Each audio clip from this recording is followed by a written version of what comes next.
On Tuesday, September 11th, 2001, millions watched a massive tragedy unfold on live TV. But for those who work or school without a television, the computer was critical. Not only for news, but also for discussing chaos in real time. Let's visit the internet as it was on 9/11, exploring old websites, forums, and digital communities to shed light on a terribly dark day. At 5:45 a.m. U.S. Eastern Time, hijackers Mohammed Atta and Abdul Aziz Omari board a commuter flight from Portland to Boston. From Boston, they would later hijack American Airlines Flight 11. At 6:30 a.m., President George W. Bush goes for an early morning jog at the Colony Beach and Tennis Resort, located in Longboat Key, Florida. Here's a snapshot of what the resort's website looked like if he wanted to book a stay. He was staying here in preparation for an educational event at Emma E. Booker Elementary School. As he departs the resort later that morning, his chief of staff, Andrew Card, remarks, "It should be an easy day." Prior to the attacks, I found a screenshot of popular web portal Yahoo.com. In the broadcast events section, Jay-Z is named Yahoo's Artist of the Month, and sports headlines include rumblings that Michael Jordan may return to the NBA. In fact, Michael Jordan had actually planned to have a press conference on September 11th, officially announcing his return to the NBA. However, in light of the tragedy, he canceled it. Instead, he made it official 2 weeks later on September 25th. Jordan even went as far to donate his 2001-2002 NBA salary to relief and victim assistance efforts. It's now 7:59 a.m. and American Airlines Flight 11 takes off from Gate B32 at Logan International Airport, initially headed towards Los Angeles. 15 minutes later, United Airlines Flight 175 departs from Gate C19, and at 8:20 a.m., American Airlines Flight 77 takes off from Dulles International Airport. The fourth and final plane, United Airlines Flight 93, experienced some routine traffic delay and departed Newark International Airport at 8:42 a.m. All four hijacked planes had departed by 8:42, and only 4 minutes later, Flight 11 crashed into the North Tower.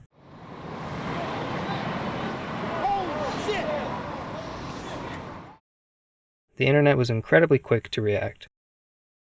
Before any news channel on TV had reported the first crash, websites like Echo had posted about it. Echo, or East Coast Hangout, received a post titled Item 245, Breaking News, from founder Stacy Horn at 8:47 a.m., just 1 minute after impact. Echo was a New York-based news bulletin board with many users living in the area. Stacy reported having seen the crash in person. Just a minute later, a user by the name Kathy replies, saying she doesn't see anything on the Today Show. Immediately after this, she'd find out it was all too real. Stacy then mentions that she called 911, but the line was already busy. Most websites at the time were hosted on traditional servers with limited bandwidth and fixed capacity. Nowadays, most news sites use cloud-based infrastructure, which allows them to automatically add virtual servers based on demand. This means that if the site becomes overloaded with traffic, it can be distributed to multiple data centers, preventing crashes and avoiding slow loading times. Prior to the second plane hitting the South Tower, some suspected this might have been an accident, but 17 minutes later, United Airlines Flight 175 crashed into the South Tower. 2 minutes after this, President Bush was interrupted and informed. He was reading The Pet Goat to a class of second graders when Andrew Card whispered into his ear, "A second plane hit the second tower. America is under attack." As hopes for an accident faded, online discussions turned increasingly chaotic.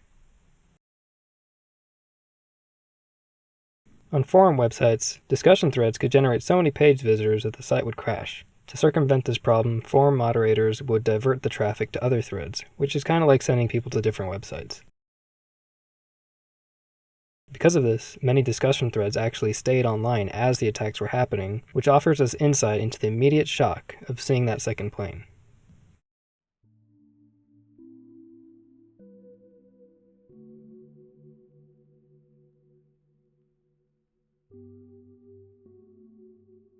Who is responsible? Many suspect a terrorist group, with a few noting that it may be the work of the Osman bin Laden guy.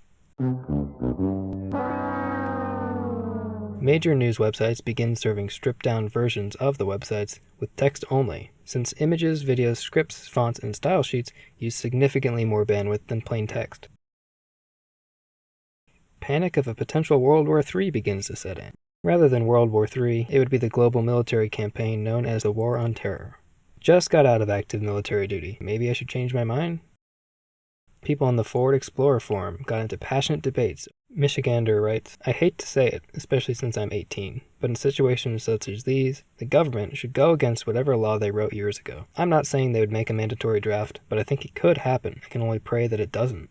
A user by the name of Cubbin writes back, "You pray it doesn't happen? You live in this country and take full benefit of it, but when we get attacked and thousands of innocent lives are taken, you pray you don't have to go and serve it? What a coward."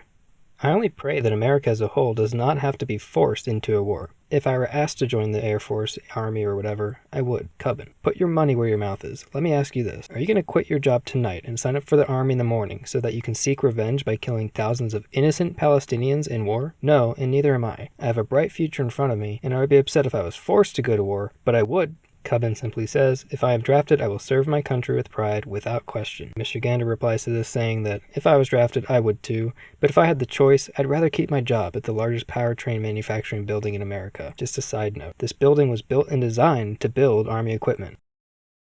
Given the circumstances, frustration and irritability are to be expected. Tragedy unveils a wide variety of complex emotions. Make no mistake, most of what I uncovered was genuine concern and empathy, but things got ugly too.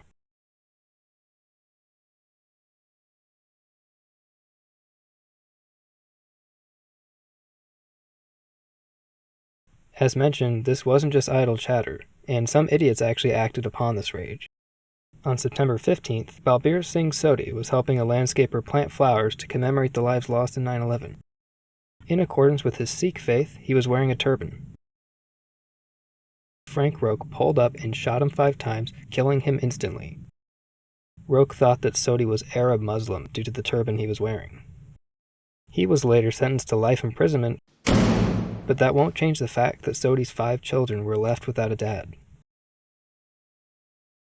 As I mentioned, though, this wasn't the whole picture, as a crisis like this also brought out the best in people. Many people fought back online.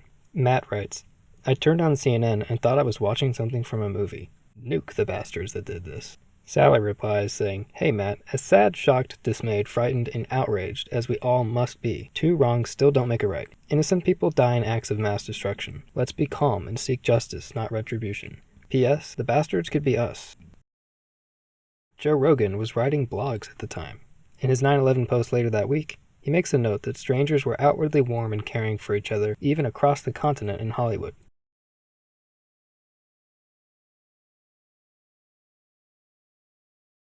Around 30 minutes after the South Tower is hit, a lot of users start to wonder just how many innocent people have already died. It's definitely kamikaze flyers. It's a no-fly zone, definitely terrorists using commercial planes as kamikaze. So you think there were passengers on the second plane? As I read through the names on these flights, I couldn't help but wonder where I might have sat. I guessed I might have sat in seat 36J if I was on Flight 11, where a man named Pendyala Vamsi Krishna sat. He was a 30-year-old, hard-working and talented software developer. His death proved to be too much for his wife to bear, as Prasanna took her own life only 2 months later. This wasn't just a mass tragedy, but also a deeply personal one. It's now 9:40 a.m., and everyone needs a cigarette. About 5 minutes later, U.S. airspace was shut down when Canada commenced Operation Yellow Ribbon. Planes still en route to America had 2 options: turn back or land in Canada if they didn't have enough fuel to get back. Around this time, there was actually a suspected 5th hijacking. Here's something you probably didn't know happened on 9/11. At first, I thought I had spotted a typo. Word from CBC says 2 Canadian fighters forced down a plane in Whitehorse, and they are treating it as a hijacking because there's no contact with the pilot. Will this day ever end? What is Whitehorse? Did the user mean White House? After all, there was a lot of talk about the White House being a potential target. Actually, Whitehorse is the capital of the Yukon Territory in Canada. As an American, I apologize for not knowing this. More importantly, was there actually another hijacking? Not exactly, though at this time it was treated as such. It turns out that the suspected hijacking was actually a miscommunication with the pilot of Korean Air Flight 85. In discussion of an emergency landing for Operation Yellow Ribbon, the pilot mistakenly texted the letters HJK, which is the code for hijack in an airline message. The messaging service recognized the letters HJK and alerted NORAD. NORAD then alerted air traffic control, and ATC requested the pilot to change the transponder to 7500, which is the universal signal for hijack. It was a way to confirm that a hijack was actually happening and that it wasn't just an erroneous text. Well, despite being totally fine, the pilot went ahead and changed the transponder to 7500 as if they were hijacked. Jet planes from the Elmendorf U.S. Air Force Base shadowed the plane in response, as the pilot was instructed to land in Whitehorse. The Canadian Prime Minister even authorized NORAD to shoot down the plane if anything more suspicious happened. The plane landed safely about 90 minutes later, where it was discovered that the issue came from a translation error. During an interrogation with Royal Canadian Mounted Police officers, the South Korean pilot explained that he interpreted the message as an order to change the transponder, and not a request. By this time, American Airlines Flight 77 had already crashed into the west wing of the Pentagon. 15 minutes later, and it's 10 a.m. Eastern, everyone is still trying to piece together what actually happened. The Sears Tower in Chicago was evacuated, Disney parks were closed, and news reports came in faster than they could be verified. The fourth and final plane, United Airlines Flight 93, would crash into an open field in Shanksville, a borough of Somerset County, Pennsylvania. Would this day ever end? Few people guessed the White House may be the next target. Was that where this plane was headed? On September 9, 2001, lead hijacker Mohammed Atta had a conversation with a fellow hijacker to decide upon a target for the fourth plane. They had chosen the White House as the first option, Capitol Hill as the secondary, and the third option was to crash the plane if the target could not be reached for some reason. One person notes that, bet the plane that crashed was headed towards somewhere big, i.e. the White House, but the pilot took down the plane to save other lives. Almost correct, it just wasn't the pilot who took down the plane, but rather a passenger uprising. Reports of this potential heroic act appeared the very next day. Passenger uprising against hijackers may have caused fourth plane to crash in Pennsylvania. In discussion of this article, one comment from Crick81 sticks out in particular. Shame the other planes never had passengers that fought back, but I suppose all those people thought that they would be heading for an airport, followed by hours of negotiations as usual, so they didn't want to risk death. Well, Crick81 was exactly right. Lead hijacker Atta attempted to tell passengers aboard Flight 11 to remain calm and that they were returning to the airport. However, he pressed the wrong button. Go! Instead of announcing this to passengers, he relayed this message to air traffic control. Is that American 11 trying to call? Buddy, we have some planes. Just stay quiet and you'll be okay. We're heading to the airport. And who's trying to call me here?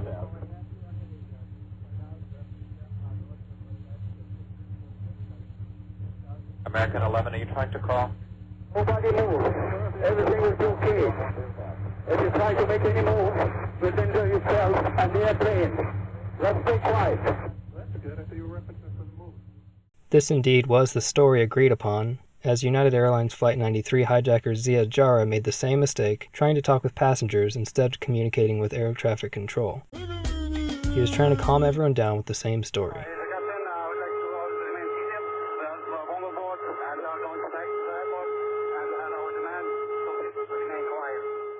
In yet another accurate prediction, someone comments, maybe someone on the ground told them what was happening, giving impetus for them to no longer be passive and attack the hijacker. As mentioned earlier, routine delay caused Flight 93 to take off 25 minutes later than expected. United Airlines dispatcher Ed Ballinger sent a crucial message via Aircraft Communications Addressing and Reporting System. After receiving the heads up from his coordinator that there may be additional hijackings, Ballinger sent this text to Flight 93's flight deck. Passengers took a vote and decided to rush the hijackers. In some of the final moments, passengers could be heard smashing into the cockpit door. Right around the time of Flight 93's crash, the South Tower collapsed, and the North Tower would collapse about 30 minutes later at 10:28. A New Yorker gives us insight into the mindset of the firefighters that day. Went to a local packy to buy a beer, calm the nerves somehow, and the man in front of me was from a local firefighting troop. Him and dozens of others are leaving for New York right now.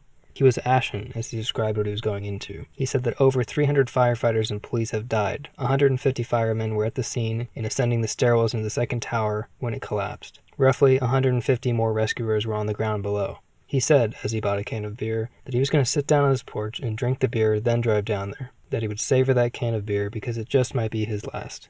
As one person describes, people were walking through smoke, ankle-deep gray soot, business memos, paperwork, personal affects, eyeglasses, baby carriages, shoes, and heaps of twisted smoking metal. Well, the debris was even worse for your health than it looked. According to research done at the World Trade Center Health Program, this destruction exposed an estimated 400,000 people to over 350 different health hazards. Rescue workers and other innocent people would later experience various illnesses. I've linked the research on these health agents in the description below. Some of the common ones include asbestos, silica, metal, concrete, and glass particles, things that could appear in everyday life. Initial news reports and online discussion on the number of lives lost varied widely. Around 50,000 people worked at the trade centers at the time, with upwards of 140,000 people going through each weekday. In London, landmark buildings as well as central London itself were evacuated. Same with the Petronas Towers, which were the tallest twin towers in the world, in Malaysia, a mere 9,400 miles away. At 10:53, Secretary of Defense Donald Rumsfeld ordered the U.S. military to set its alert state to DEFCON 3 and to be on standby for DEFCON 2. This was the highest alert state the U.S. had seen since the 1973 Yom Kippur War. Later on that day at 5:30 p.m., one last tower collapse would hit Lower Manhattan when Building 7 of the World Trade Center fell. This was no small building. It had 52 floors and stood over 700 feet itself. The next day on the 12th, information regarding potential victims was posted to FARC in the form of a list of tenants. People scrambled to identify and research the tenants, hoping for survivors. One user notes that the Beast.com, which occupied the 80th floor of the North Tower, was down. To be sure, I checked the domain 10 days later on September 22nd, and I found that everyone survived. Another minor subplot of the next day involved Nostradamus, a Frenchman from the 16th century who worked as an astrologer, physician, apothecary, and seer, or oracle. Basically, a guy who could predict the future, allegedly. He wrote a book called Le Prophétie, which was a collection of quatrains that supposedly predicted the future, and one of these circulating the web apparently involved 9/11. However, investigative site Snopes.com debunked this, finding that this quatrain was actually a fictional example used at the university to prove just how easy it was to deceive people with vague text.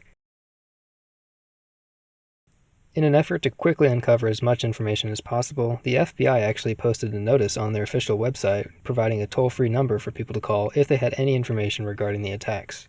Additionally, a website known as Blogger created a special search page that displayed any post with the words World Trade or Terrorist.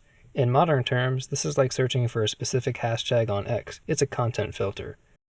Interestingly, Blogger's founder, Ev Williams, would eventually go on to be a co-founder of Twitter, which is now X.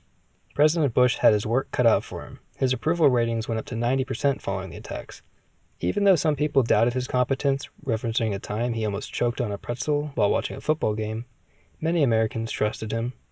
I mean, he probably wouldn't choke on another pretzel at least. Remember when COVID-19 first hit and how everyone panicked and bought up all the food and household supplies? Well, on 9/11, something similar happened with gas. Online reactions show users panicking as refineries close. Due to low supply and high demand, there was fear of a massive price spike. Can anyone confirm the fuel problem? By the time it's confirmed, there will be little fuel left. Well, rumors will cause a fuel problem if everyone runs out and buys it at once. Can anyone confirm the source on that? Gas prices did temporarily spike. Shortly after, gas prices would normalize as the government said that it would prosecute any company that was price gouging. Before I go, I'll run through some other interesting screenshots I found. When CNN and Fox News were available later that day, they both went with America Under Attack as the headline, the words that Andrew Card used when he spoke to President Bush. If you went online to donate blood that day, the American Red Cross homepage displayed information regarding this. There's much more to discover, so please feel free to check all the links in the description and play around with the Wayback Machine. I hope you learned something. Subscribe for more content like this. I have some other interesting ideas coming up.